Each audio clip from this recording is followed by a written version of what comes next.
ايه يا هانم التأخير ده كله؟ الساعة بقت 9. هو انت مش ميعادك الساعة 5؟ خلاص خليتيها رسمي كل يوم من 9. معلش يا بلال، كان عندي شغل كتير قوي النهاردة ولسه مخلصاه حالا. يعني ايه عندك شغل يا هانم؟ المفروض انت عندك بيت برضه ومسؤولة عنه، وطبعا دلوقتي بقى هتنامي عشان عندك شغل الصبح، صح؟ دي بقى مشكلتي مع بلال، كل يوم والتاني بسبب شغلي اللي كان عندي أهم من أي حاجة تانية في الدنيا، حتى من بيتي وجوزي، لحد ما دفعت التمن، ودفعته غالي قوي زي ما هتشوفوا دلوقتي. بس قبل ما تشوفوا بدعوكم الأول تعملوا لايك للفيديو وتشتركوا في قنواتنا حكاوي الدنيا وحكاوي الدنيا 2، وتفعلوا زر الجرس على الكل عشان يوصلكوا دايما كل جديد من فيديوهاتنا، وشير للفيديو في مواقع التواصل بتاعتكم لو حبيتوه. وبينا نبدأ حكايتنا. أنا سلمى، متجوزة بلال من 3 سنين. اتجوزته بعد قصة حب كبيرة، وعشان كده من أيام الخطوبة وأنا بضغط على بلال في أي حاجة أنا عاوزاها، لأني عارفة ما يقدرش يزعلني أو يرفض لي طلب، ومهما كان اعتراضه بقنعه وبخليه يوافق على طول، زي موضوع شغلي مثلا.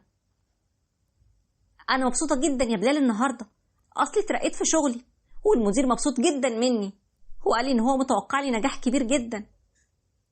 طب قولي له يلحق يستفاد بنجاحك كويس الفترة دي، عشان بعد كده نجاحك ده هيكون في بيتك. احنا متفقين بعد الجواز كفاية شغل، لأن بصراحة مواعيده صعبة جدا.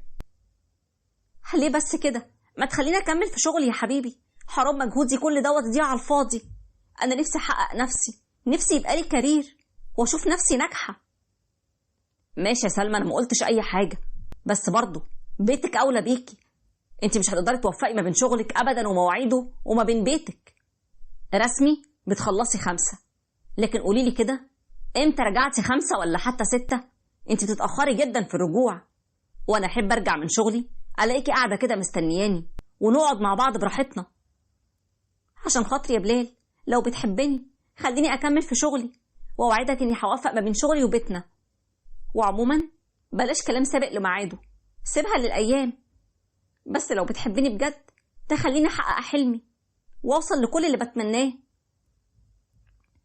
وبعد ما حايلته كتير وضغطت عليه بحبه ليا، اخيرا وافق اني اكمل.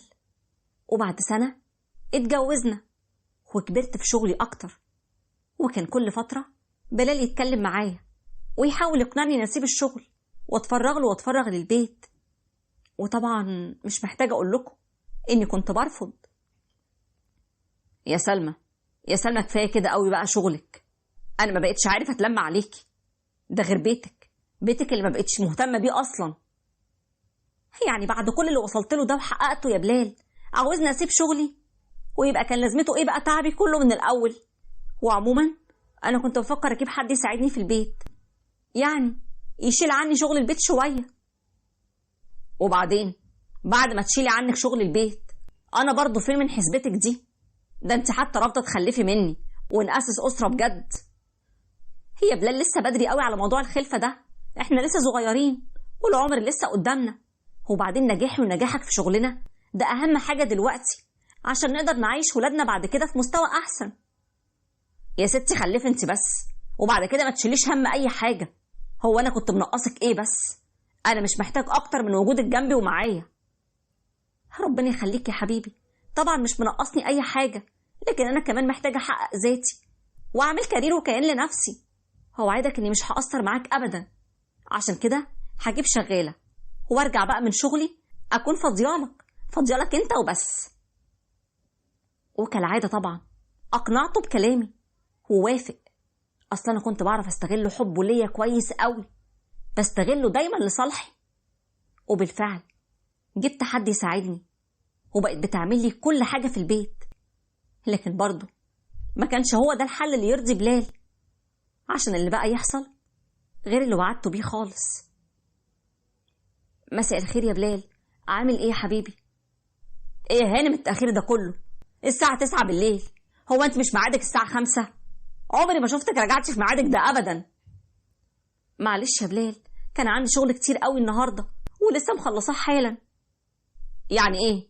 يعني ايه عندك شغل؟ المفروض انت عندك بيت ومسؤولة عنه. وطبعا دلوقتي هتيجي تنامي عشان عندك شغل الصبح. امال ايه؟ معلش انا اسفة، انا بس تعبانة قوي ومحتاجة فعلا انام وعندي شغل بدري. تعالي هنا، تعالي انا بكلمك. هو انت هتسيبيني وتمشي؟ هي ايه العيشة اللي احنا فيها دي؟ كل يوم تيجي متأخر. هو بيتك ده فين؟ وانا فين في اولوياتك؟ ولا في حياتك اصلا؟ طب ينفع تسيبني بس ادخل اخد دش وارتاح شوية؟ انا تعبانة جدا، وبكرة ان شاء الله هحاول اخلص شغلي بدري شوية وارجع ونتكلم مع بعض. تصبح على خير. تصبح على خير؟ هي بقت كده؟ وسبت ودخلت نمت، وفضلت على الحال ده مستمرة، وعدى على جوازنا 3 سنين وانا لسه في شغلي ومأجلة الخلفة، ومصممة ان شغلي وكاريري اهم حاجة في حياتي، رغم محاولات بلال الكتيرة عشان يغير ده فيا. لكن كل مرة اصمم على رأيي، لدرجة انه في مرة ماما كانت جاية عندي وبلال اشتكى لها مني، وده اللي حصل. منورة يا طنط، عاملة ايه يا حبيبتي؟ وحشاني والله. هو انتم كمان يا ابني؟ عشان كده قلت اجي اشوفكم، طالما انتم بقى ما بتسألوش عليا خالص. والله يا طنط انا لو عليا عاوز اجيلك وحضرتك تيجي وتروحي علينا وبيتي يبقى مفتوح للناس كلها، بس هعمل ايه بقى اذا كان صاحبة البيت ما بتكونش موجودة اصلا. خلاص بقى يا بلال، ايه مش وقت الكلام ده دلوقتي. ازاي يعني؟ ده احسن وقت. في ايه يا ولاد؟ انتم زعلانين من بعض ولا ايه؟ مالك يا بلال؟ في حاجة؟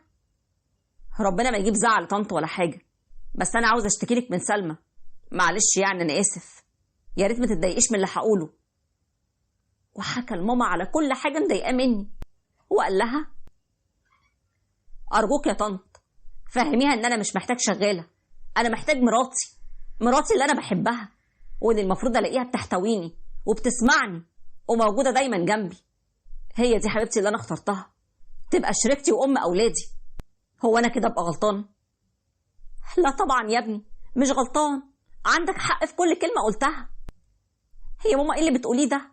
حضرتك عارفة انا تعبت ازاي في شغلي ده لحد ما كبرت فيه ووقفت على رجلي.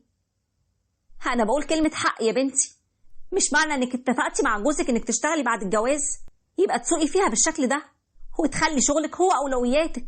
لا، بيتك وجوزك رقم 1 في اي حاجة، وبعد كده اي حاجة تانية تيجي. هي سلام، وانا بقى المفروض طالما اتجوزت الغي شخصيتي وكياني واستغنى عن شغلي واحلامي؟ انا ما قلتش كده، بس انت يا سلمى ما قدرتيش اني وافقت على شغلك بالرغم من مواعيده اللي ما كانتش عجباني وكانت متلخبطه. لكن انك تتمادي فيها وترجعي في وقت زي اللي بترجعي فيه ده، يبقى انا اسف، انا ما اقدرش اتحمل الوضع ده. انا وبيتك اخر اهتماماتك، ده انت حتى الحمل مأخراه. قال ايه؟ عشان اوصل اللي انا عاوزاه في شغلي الاول. ايه ده يا سلمى؟ ده بقيتي انانيه كده ليه يا بنتي؟ شغلك لو هيجي على جوزك وبيتك بالشكل ده يبقى بلاء احسن، وجوزك مش بخليكي محتاجه اي حاجه، كل حاجه بالمعقول يا سلمى، وان كان حبيبك عسل ما تاخدهوش كله. ماشي يا ماما ماشي، خلاص ربنا يسهل، انا هظبط مواعيدي ان شاء الله. قلت لهم كده عشان اقفل في الكلام وانا مش مقتنعه بكلامهم اصلا.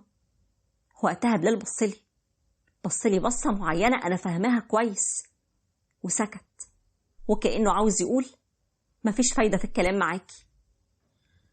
هو عدت فتره وبقى بيني وبينه برود اكتر واكتر، لدرجه انه في مره لقيته بيقول لي برضه يا سلمى نفس التأخير ونفس الإهمال فيا وفي بيتك.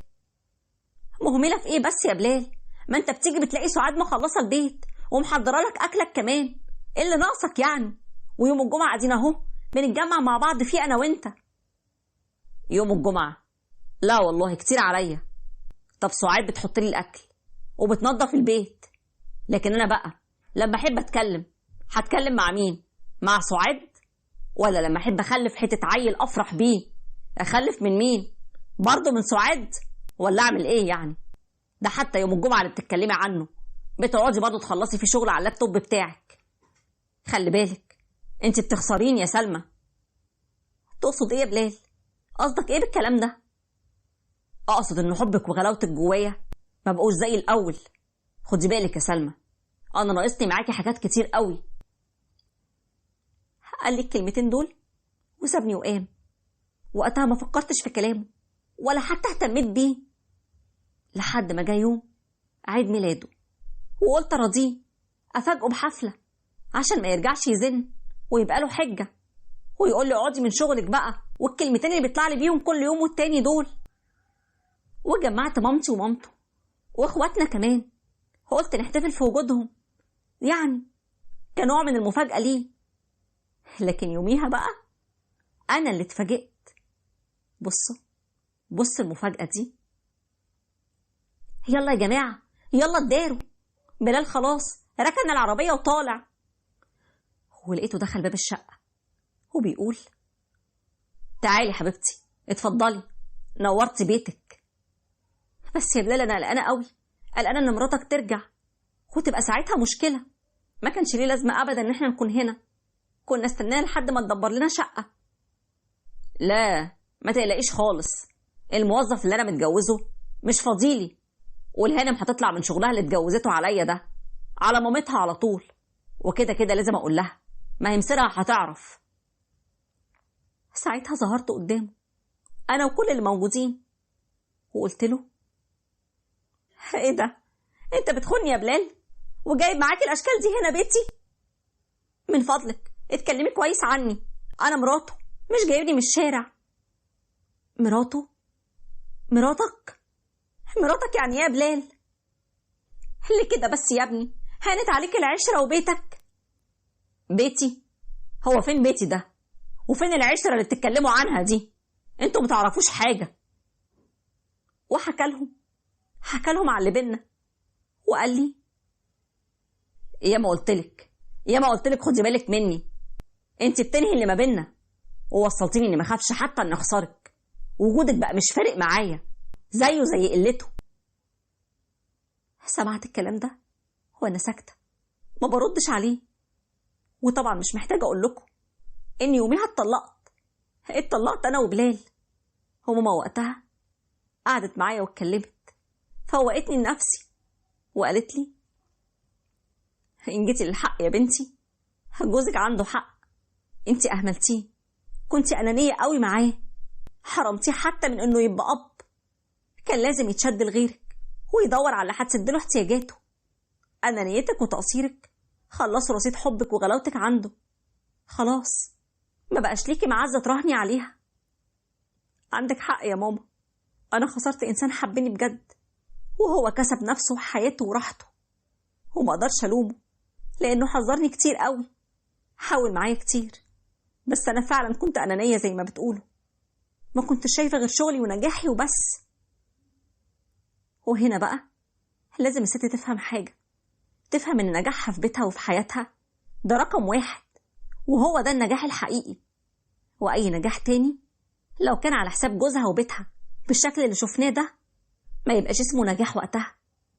زي ما شغلك وكاريرك مهمين بالنسبة لك، فبيتك وجوزك وأولادك أهم. واوعي تراهني على حب اللي قدامك ليكي، لأن الوقت اللي مش هيلاقي حب وتقدير متبادل الحب ده هينتهي. أصل الحب زي الزرع، لازم يتسقي عشان يكبر ويعيش، ولو أهملنا الزرع ده مش هينفع نلومه، هو هنلوم نفسنا.